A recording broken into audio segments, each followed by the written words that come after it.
The Far Star Company presents Coffee and Blood, Love Letters Between the Dead.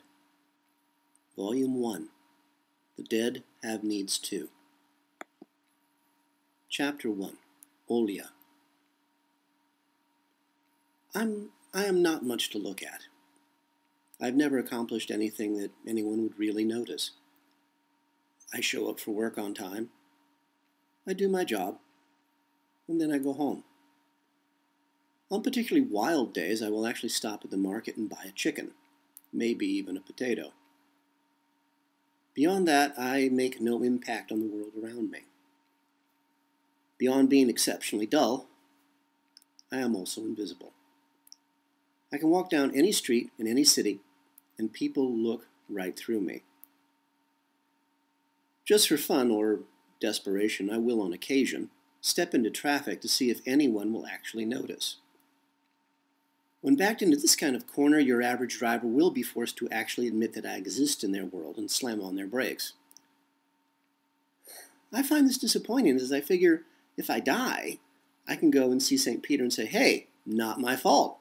I got hit by a car. You got to let me into heaven." Because God knows I've already been living in hell. I tell you this not because I want you to notice or care about me.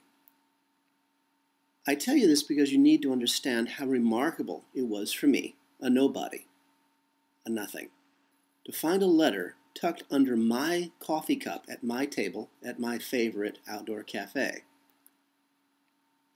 What also caught my attention was the fact that there was no one else there.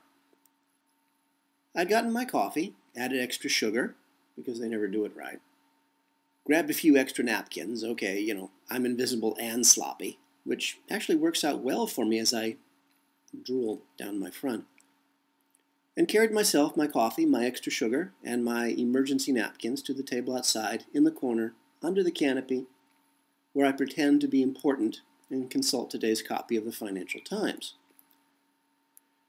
In fact, I have no idea what any of this stuff means. It's a holdover from back when, way back when, from the time I was still trying to meet women and discovered that I was actually a glass door.